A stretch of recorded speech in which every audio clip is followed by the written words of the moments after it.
जहांगीर एक रंगीन मिजाज का बेहद शौकीन मुगल बादशाह था, जिसके शासन और शौकत में चर्च काफ़ी मशहूर थे। हालांकि मुगल शासन पर बैठने के बाद उसने अपनी कई बुरी आदतों को छोड़ दिया था।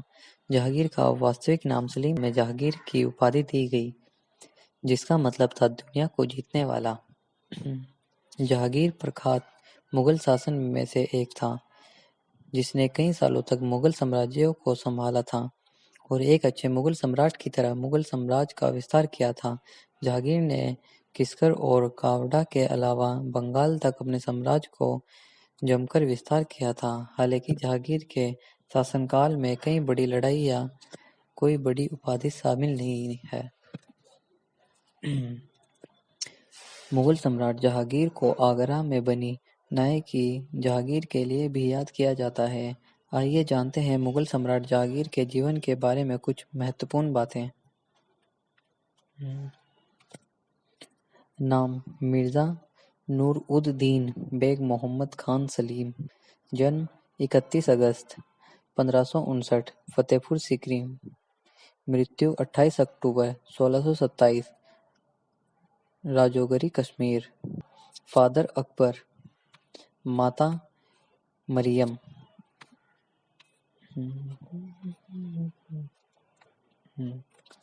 मुगल सम्राट जहांगीर 31 अगस्त 1559 को मुगल सम्राट अकबर के बेटे के रूप में फतेहपुर सीकरी में स्थित शेख सलीम चिश्ती की कुटिया में जन्मे थे। जहांगीर की माता का नाम मरियम उजमानी था। सलीम से पहले अकबर की कई भी सौतनें जीवित नहीं बची थी, जिसके चलते सम्राट अकबर ने काफ़ी मिन्त्रों के और फिर बाद सलीम का जन्म हुआ था। जहांगीर को बचपन में सब उन्हें सुल्तान मोहम्मद सलीम कहकर पुकारते थे। आपको बता दें कि मुगल सम्राट अकबर ने अपने पुत्र का नाम फतेहपुर सीकरी के शेख सलीम चिश्ती के नाम पर ही रखा था। मुगल सम्राट अकबर ने अपने बेटे जहांगीर को बेहद कम उम्र से ही सैन्य और साहित्य में निपुण बनाने के प्रयास शुरू कर दिए थे। जब वे महज 4 साल के थे, तब सम्राट अकबर ने उनके लिए बैरम खां के पुत्र अब्दुल रहीम खान जैसे विद्वान शिक्षक नियुक्त किया था, जिससे जहांगीर ने इतिहास, अंकगणित, भूगोल, अरबी, फारसी और विज्ञान की शिक्षा ग्रहण की थी, जिसकी वजह से जहांगीर अरबी और फारसी में विद्वान थे। इतिहासकारों के मुताबिक सम्राट अकबर के साथ जहांगीर के रिश्ते अच्छे नहीं थे। जहांगीर ने सत्ता समेत कई कारणों के चलते कई बार अपने पिता अकबर के खिलाफ षड्यंत्र भी रचे थे। विद्वान का कहना है कि कोशिश की, लेकिन फिर भी मैं दोनों पिता पुत्रों में आपस में समझौता नहीं कर पाया था। हालांकि अकबर की मृत्यु के बाद जहांगीर को मुगल सिंहासन का राजपाट सौंप दिया गया था। अकबर का इकलौता वारिस होने के कारण और वैभव विशाल में पालन पोषण की वजह से जहांगीर एक बेहद शौकीन और रंगीन मिजाज का शासक था, जिसने करीब 20 शादियां की थी। हालांकि उनकी सबसे चहेती और पसंदीदा बेगम नूरजहां थी। वहीं उनकी कई शादियां राजनीतिक कारणों के भी कारण हुई थी।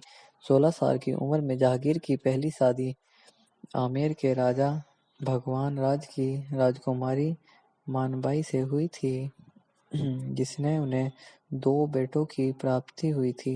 वहीं जहांगीर के बड़े बेटे खुसरो मिर्जा के जन्म के समय मुगल सम्राट जहांगीर ने अपनी पत्नी मानबाई को शाही बेगम की उपाधि प्रदान की थी। इसके बाद जहांगीर कई अलग-अलग राजकुमारियों से उनकी सुंदरता पर मोहित होकर शादी की। आपको बता दें कि 1586 में जहांगीर ने उदय सिंह की पुत्री जगत गोसन की सुंदरता पर मोहित होकर उनसे विवाह किया, जिनसे उन्हें 2 पुत्र और 2 पुत्रियां पैदा हुई। हालांकि इनमें से सिर्फ एक ही पुत्र खुर्रम परवेज जीवित रहे। अन्य संतान की बचपन में ही मौत हो गई। बाद में उनका यही पुत्र सम्राट शाहजहां के रूप में मुगल सिंहासन पर बैठा और मुगल साम्राज्य का जमकर विस्तार किया। वही शाहजहां को लोग आज भी 7 अवसरों में से एक ताजमहल के निर्माण के लिए याद करते हैं।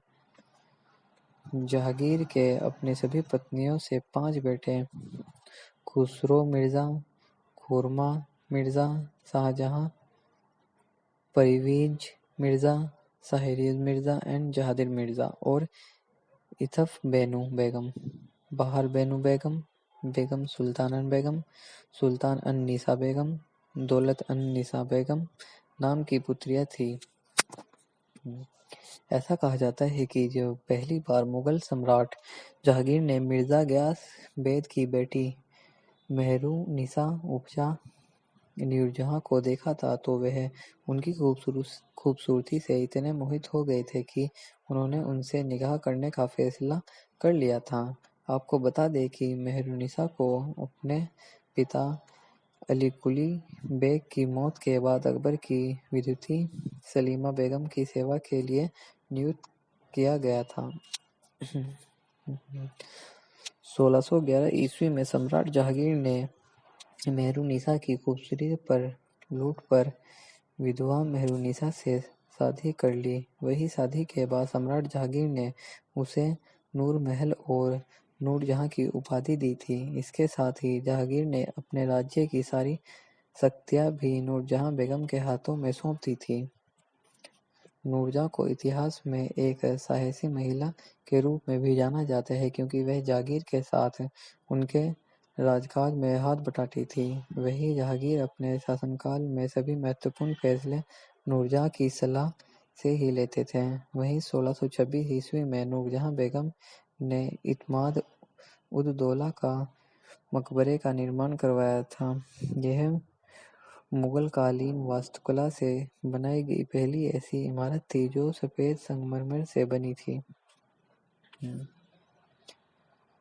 साल 1605 में अकबर की मृत्यु के बाद सुल्तान सलीम को मुगल बादशाह का ताज पहनाया गया और उन्हें जहांगीर नाम की उपाधि दी गई।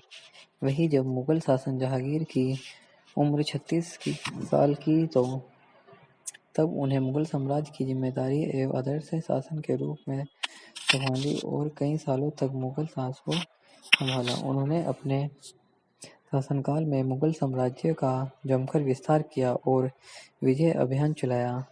वही जो क्षेत्र उनके पिता अकबर द्वारा नहीं हासिल किए गए थे, उन्होंने सबसे पहले ऐसे निर्विवादित क्षेत्र को जीतने की प्रयास किए। मुगल सम्राट जहांगीर ने अपना सबसे पहला सैन्य अभियान मेवाड़ के शासक अमर सिंह के खिलाफ चलाया, जिसके बाद अमर सिंह को जहांगीर के सामने आम संपर्क करने के लिए मजबूर होना पड़ा और फिर दोनों शासकों के बीच साल 1615 ईस्वी में शांति संधि हुई। मेवाड़ के मुगल साम्राज्य का विस्तार करने के बाद अपना विजय अभियान चलाते हुए जहांगीर ने दक्षिण भारत में मुगलों का आधिपत्य जमाने के मकसद से दक्षिण में फोकस करना शुरू कर दिया। हालांकि वे इस पर अपना पूरी तरह से नियंत्रण करने में तो कामयाब न हो सके, लेकिन उनके सफल प्रयास से बीजापुर के शासक अहमदनगर और मुगल साम्राज्य के बीच शांति समझौता किया गया, जिसके बाद कुछ किले और बालाघाट के क्षेत्र मुगलों को दे दिए गए, जबकि जहांगीर ने अपने पुत्र खुर्रम उर्फ जहांगीर के नेतृत्व में साल 1615 में उत्तरी भारत में मुगल साम्राज्य का विस्तार किया। इस दौरान उनकी सेना ने कांगड़ा के राजा को हार की धूल चटाई और अपने विजय अभियान को दक्कन तक आगे बढ़ाया। इस तरह मुगल साम्राज्य का विस्तार होता चला गया। तो दोस्तों, अगर आपको अकबर के बेटे जहांगीर की यह वीडियो पसंद आई हो तो वीडियो को लाइक और चैनल को सब्सक्राइब करना ना भूलें। दोस्तों, हम आपके लिए ऐसी ही वीडियो लाते रहेंगे। तो दोस्तों, हमारी वीडियो को लाइक और चैनल को सब्सक्राइब जरूर कर देना। धन्यवाद।